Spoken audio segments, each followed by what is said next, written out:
Hello, everyone. Welcome to another episode of Cryptocurrent. Your host here, Richard Carthon. And today we have a special guest working on something very relevant to everything that's going on in the world of COVID right now. We have David Lucatch with Liquid Avatar. How you doing today? I'm doing great, Richard. Hopefully you're doing well as well. I'm doing excellent. Glad you could join us. Excited to be learning more about what you got going. But first, before we do, I want to learn more about you. Can you give us some background on yourself?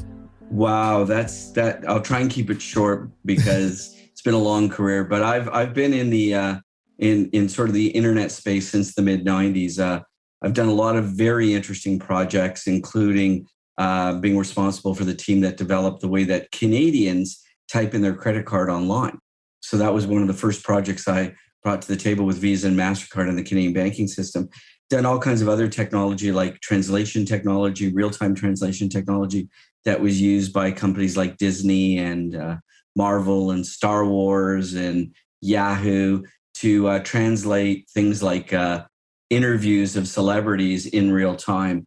And I've done some great pet projects too, including work with the New York Yankees. So it's been a very fun-filled career. Man, awesome. I know that you just threw in that last bit and I have to jump on it because I'm absolutely a Yankees fan. So that's awesome. But outside of that, it sounds like you've been working on a lot of revolutionary technology and a lot of different capacities. And it's very fitting that you're now into the world of crypto and blockchain. So what was that first introduction to crypto and blockchain? Like, how'd you first learn about it?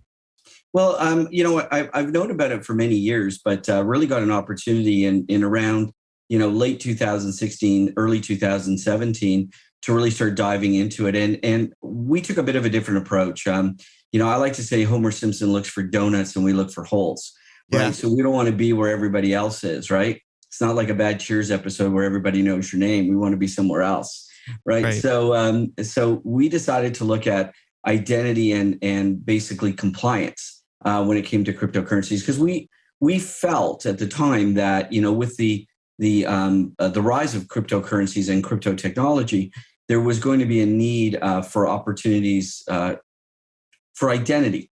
Because if you think about identity, the internet has never been about identity, but should have been from the beginning, because it actually is a pretty easy thing to want to embed. But technologically, it was very, very difficult. So blockchain technology has now helped, along with digital or decentralized identifiers, has helped enable the opportunity for users to finally own their own identity and to potentially reduce fraud and credit card theft and identity theft and all those things. So we think we're in the right space at the right time. I agree. And especially now, our digital footprint is much more massive and we're going a lot more places. In everything that we do, we basically live on our phones. And so as we kind of learn how valuable our information is and how we're kind of just transforming in this technological world, you are creating what is now known as Liquid Apps. Can you explain what it is and how people can get involved with it? Sure. So the idea behind Liquid Avatar is really quite simple. We are the sum of our parts online. So, I'm a father, I'm a husband, I'm a family guy, I'm a gamer, I'm an internet guy. I watch certain types of program, I consume certain types of content. All of those different things make me are different facets of my personality. So we believe that if we were going to help people create identities online, it would have to be the sum of their parts. I may not want to share my social media with like Facebook with my work credentials, and I may not want to share LinkedIn with my family. Like there's different things. And when I go and take educational courses online, that may only be for certain reasoning, and I may not want to share other information. E-commerce, the same thing. So we developed Liquid Avatar so that you could associate an icon or avatar with different facets of your personality, different facets of your identity. And then as we grow, different types of verifiable credentials that are associated with the different parts of your personality. It makes a ton of sense to me, especially as, like you said, being a gamer, also just being a part of everything that we're kind of going through with life, and even having a lot of logins that we use across all of those features. Like one of the things that kind of comes to mind is for people that have Apple, it's like the Bitmojis, right? Or when the emoji people came up and you kind of could create this person, but it kind of just lives in this like social place. You can't really extend it outside. It sounds like it's kind of taking on that approach, but truly allowing you to go cross have an interoperability across all of these different platforms with your online identity. Well, I mean, Richard, that's very true. I mean, the idea is if I can just use it to send you a funny message, that's great. But we're looking at augmented reality and metaverse applications and where it goes beyond that. Because again, we're all kind of living on the edge of Ready Player One. And so it's sort of what can we use to get there? And you brought up an interesting point. I mean, one of the things that I'm sure we'll talk about is applications, but think about all the passwords and usernames you have. With digital identity, you can effectively replace all of those with biometric and verifiable credential sign-in, not just using your face on your phone, but together with a verifiable credential that allows you to enter a particular site or opportunity that only you can control through decentralized identity or self-sovereign identity. So it really makes it easy. I just had this morning where I'm trying to remember, okay, which password did I use for this and that? Right. And what are my 17 words that I need to use for recovery if I lose my, my crypto wallet? Like it gets daunting, and there are lots of issues out there. And I want to be in control of my identity. I want to be in control of my assets. And Liquid Avatar Technologies and our suite of products help you do that. Which is really cool. And for the person that's now listening to this, like, yes, I want to be able to keep all of my information in one place. Also having this avatar that can enter the metaverse, because that's a really big thing that is coming into the world of crypto, as we know, as we look at AR, VR, NFTs, gaming, all of those sectors. It'd definitely be cool to have a transferable avatar that can go within all of these different universes. So can you kind of explain like how that's able to like work, or what the vision is for where liquid avatars are headed? Well, I'll start with the vision, because the reality is still a little bit away. But the idea is that if you have an avatar, it can actually be various types of avatars. You could have a 2D avatar, a 3D avatar, a low poly avatar. There's all kinds of different avatars that you can have, and you can control the icons. We have tons of free avatars, and users will eventually be able to upload their own avatars as well. And then you'll be able to go to the Liquid Avatar Marketplace and buy really cool created avatars if you want. So there's lots of opportunity, somewhat like some of the games out there, but beyond that, where you're going to have creators and you're going to have self-generated avatars. So there's lots of different opportunities. But the idea is that I can take a particular avatar into a particular, URL or location and use that as part of my identity, backed up by my individual biometrics, blockchain-based technology, and verifiable credentials. So I might decide to use a particular avatar for one type of metaverse, but because it is very social.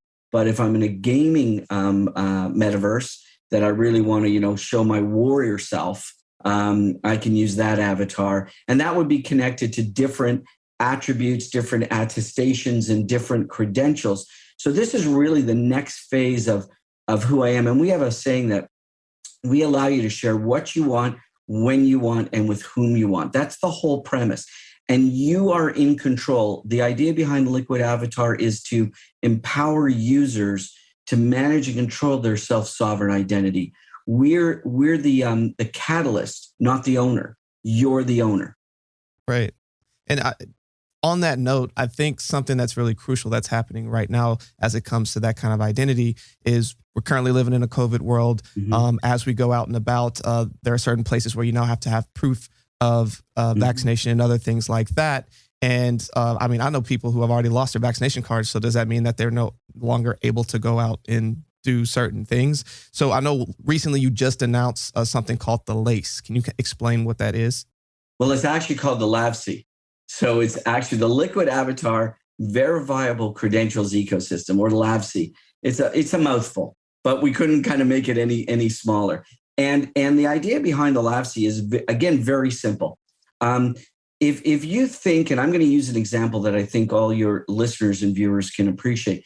When you go into a store to make a financial transaction, and you use a card, whether it's a credit card or a debit card, you tap a machine, or you insert your card, or if you've got Apple Wallet or Google Wallet, you can engage with the payment terminal. And that payment terminal is initially controlled by that store. So the store is a verifier.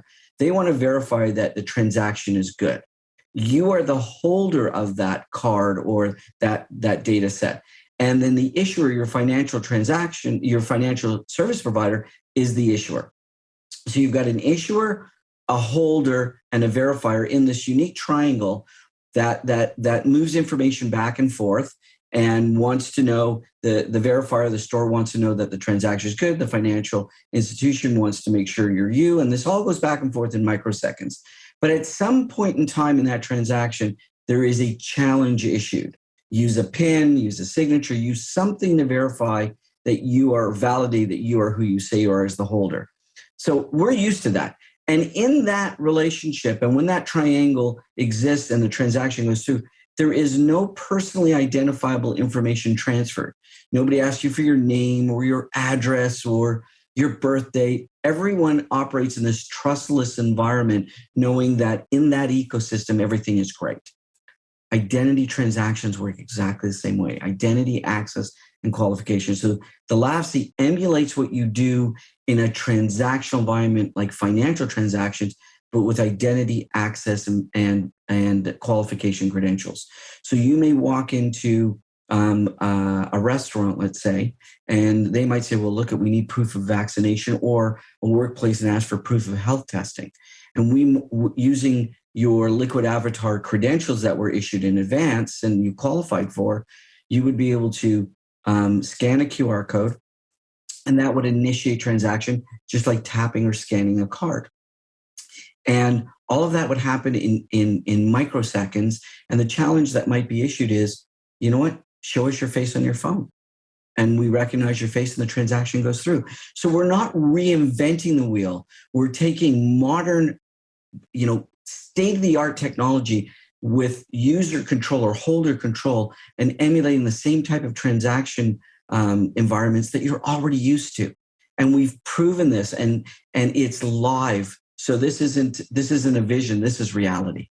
Which is really cool. And the fact that you've been able to implement this, we're moving into a more transactional world. We're already pretty transactional as a society, and especially here in the US. But with something as simple as you go to this restaurant, all you have to do is pull out your iPhone or Apple Watch, click a thing, it verifies it, and you can keep on pushing the same way that, when that kind of technology came out, when you went to the airport and you had your ticket on your phone and all you have to do is scan it and keep moving. That's awesome. It's really cool that y'all are building that. Well, it's built.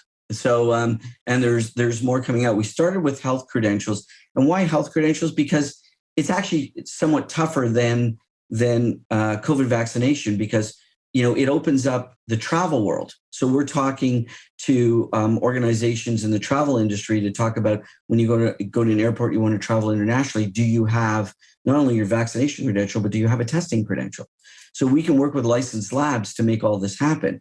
And then we're just in the process of bringing out vaccination credentials as well. So you won't need a paper card. And some of it will be self-attested, which means you fill out that information against a verified identity, or we can use government-issued records to connect to our system, and then we can take those government records and embed them and create not an electronic, but a digital credential that is tied to your identity. Now, one of the questions, Richard, that comes up, it goes, well, what if I don't have a phone? What if grandma doesn't have a phone? What if, So we are also very cognizant as individuals to be socially responsible. So we have to include inclusion. So there will be other systems, and we won't be the only one, but there will be other systems that will allow you to use paper and electronic emails and that type of stuff. But we're really focused on the digital credential, which is it's 2 steps above paper, 1 step above an email or electronic. It is verified and connected to your identity. So only you can use it.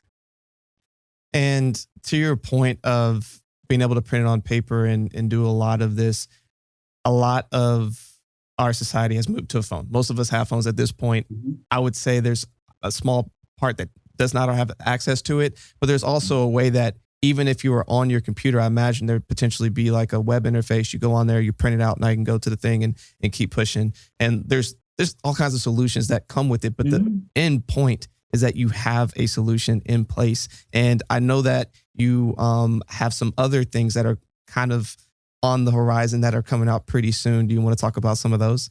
Well, again, we've gone from testing to now working on vaccine credentials, but we're also working on solutions that'll make it easier to verify. I mean, when you think about it, and you walk into, let's say, an arena or a stadium, how do you digitally or electronically verify everyone? So we have to be able to tie into things like ticketing systems and POS systems and various and resort technology and travel technology. So we're working with partners to create something new called Passmate, which will be coming out later this year, which will tie verifiable credentials into the same ecosystems that our network cards like Visa and MasterCard use. So we're really focused on what's the next evolution. How do we make it easier and more valuable while keeping the cost down? So all our solutions to consumers are available at this point free of charge to everyone. So we don't charge a consumer for anything. And we have other ways of making money. We never sell or rent data, but because you're a member of our ecosystem, we have opportunities that we can introduce you to because you're a real person. In the Liquid Avatar environment, one user, one account, because you're biometrically verified. So you can't open up multiple accounts because you only have one face. So, or one set of fingerprints or other, biometric identity. So vendors, merchants want to reach real people. They don't want to spend money going to social media and blow their, proverbial brains out or electronic brains out on spending money on reaching people that don't exist or bots or hacks or fakes. So we offer that solution. So they're willing to give our constituents better deals on average. So we have that opportunity, which we can make a little bit of money out of. And then we have SaaS models developing for issuers, organizations that want to issue verifiable credentials cost effectively and efficiently so that we can get internet scale. And then we have ways to verify them, again, using our SaaS modeling. Now, what's really interesting, although we have the Liquid Avatar mobile app, we're also developing SDKs so that anyone's app can install the Liquid Avatar digital wallets. So now you can empower any app to use verifiable credentials, not just our app. So we really want to bring this to the masses very quickly on a cost-effective internet scale basis that is fast, friendly, and usable to everyone in the ecosystem. I think the SDK play is a huge thing. It's not an easy thing to build, but it allows, like you said, the ecosystem to keep growing. And I mean, everything that y'all are bringing to this is where we're headed as a society, and you're building it and have built it. And like, that is extremely cool. But one of the things that I immediately question, or like definitely think a lot of people might be questioning as well, is like, okay, let's say that I have the app or I have whatnot and someone steals my phone or someone gets whatever. Does that now mean that they have access to everything? No. So we've we took a different tack than many others in the industry. We created what's called a custodial wallet. So when you look at things like Apple or Google, there's two issues, or any of Samsung or any of the mobile wallets. One, they're on your phone, so they're called edge-based wallets. And because they're on your phone, it means that if you don't update or back up regularly, if your phone is compromised, there is the ability to potentially, I won't say it takes some sophistication, but potentially compromise the data that's on the phone.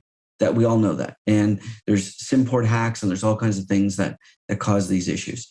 The other thing too is that manufacturer wallets are not, in our opinion, self-sovereign. You don't control them. Apple could tell you what or what not potentially to put in that wallet. They could say you can or cannot. We only deal in self-sovereign wallets, which means you are in full control. We cannot see what's in there. But more importantly, it's cloud-based. There is a connection to the agent on your phone, but if your phone is compromised, lost, or stolen, all the data is recoverable because you are the owner of your biometrics and your data, not us. So we've really looked at that from day one and said, okay, how do we empower Richard? Not Liquid Avatar. How do we empower Richard to be able to control and manage his digital identity? Because that should be a basic human right, right? Your identity belongs to you. You should benefit from its value. So that's the premise we took from day one. So we really took a very decentralized approach to this, and one where we are the support mechanism, not the owners. And it's the best way to go. Keep empowering people, let people have control of their stuff, especially being in a more crypto blockchain focused world. I think that's a lot of the mindset that's within it. And it also just keeps allowing people to have more control over the things that right now, unfortunately, in the world, they don't have control of, and are able to keep bringing this into this next decade of where the world is headed in the crypto blockchain space. And one other thing I just want to ask as a wrap up is, as people are looking and listening to this right now, want to learn about these liquid avatars, if they were to download the app or were to go and try to get involved right now, like what are some of the first things that they would be able to do? Well, what's really amazing is we brought the app out in February. I believe it was February 18th this year. And the first thing we did is listen to the feedback of users. Because, sometimes you can't see the forest for the trees no matter how hard you try. And this is all new technology. So we got some great feedback, and we're actually bringing out an absolutely new version of the app in September. So you can go to the Google Play or Apple App Store, and you can download it today. But keep in mind that a lot of the bells and whistles are coming in September. So we encourage everybody to do so. You can also go to liquidavatartechnologies.com or liquidavatar.com and see more. So really, we've spent a lot of time, energy, and resources focused on what our constituents want. That is consumers or individuals and entities, our holders, our issuers, and our verifiers. And we're now seeing accelerating opportunities because we're built in, and unfortunately the landscape with a number of the variants out there is changing. So people want safety, security, while maintaining privacy. And I think we have a solution that supports that.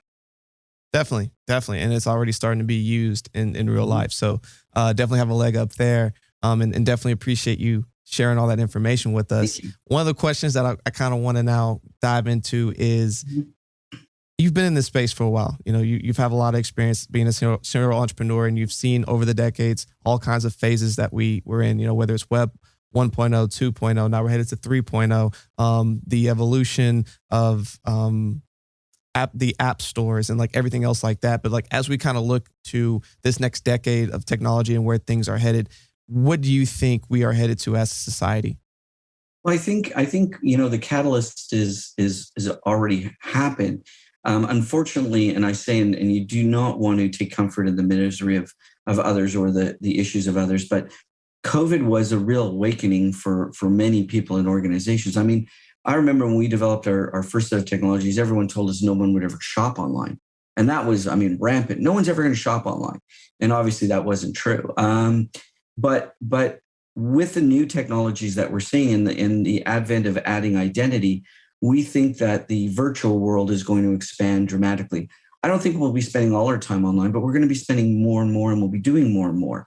And I lightly mentioned Ready Player One, a little while ago, but I really think as a bit of a futurist that we are heading towards that intersection where my real life and my virtual life are effectively one and the same, not mirrored anymore. But once my identity is really valued online, it is one and the same. And so I think we're going to see, obviously, VR takes a lot of technology, and so AR is already here, and Liquid Avatar already has AR built in. And but I think we're going to see more metaverse applications, more viewer party type applications where we can do more and more things online together.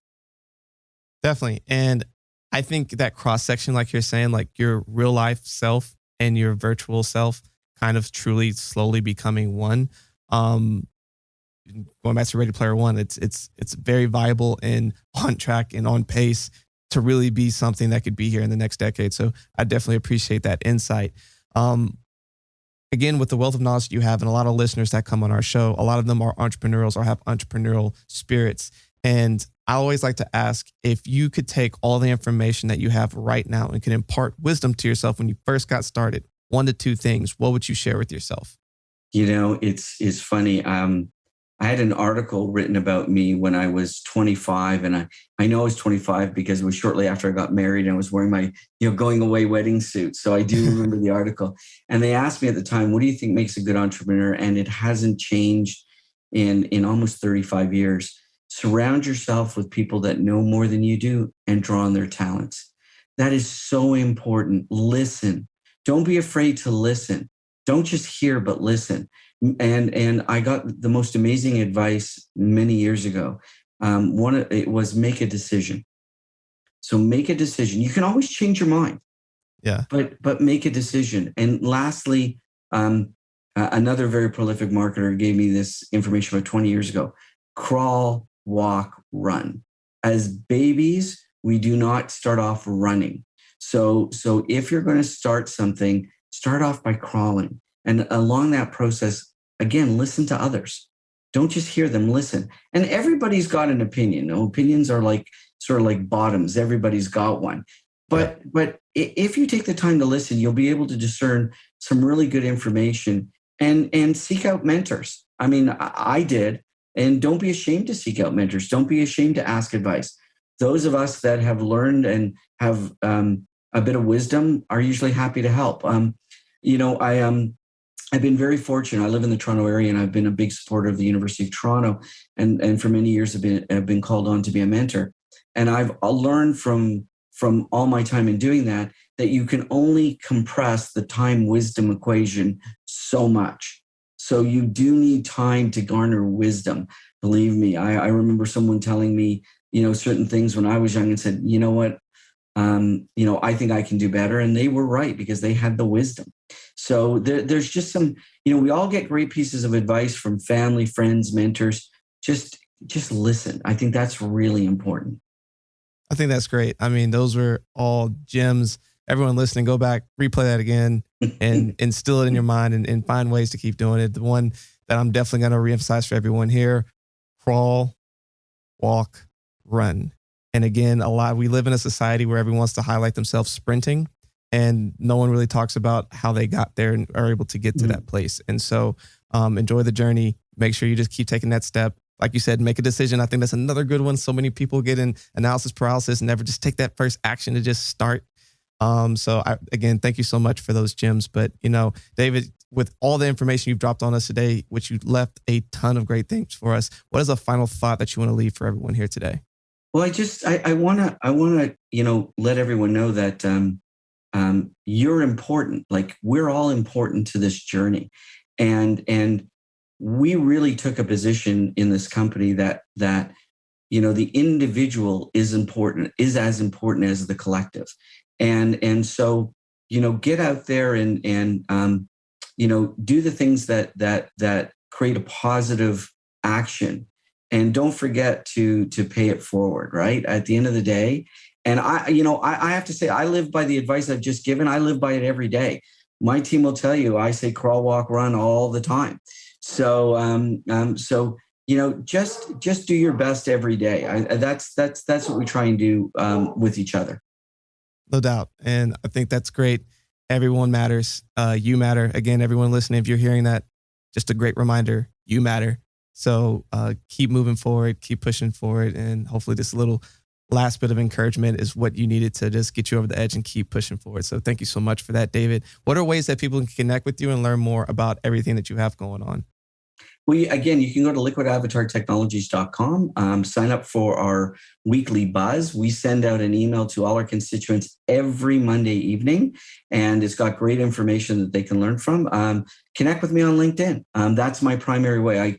Reach out. I encourage you to reach out. We welcome the opportunity, and if you've got things you want to share with us, we're open-minded. That's the way we like to run our organization.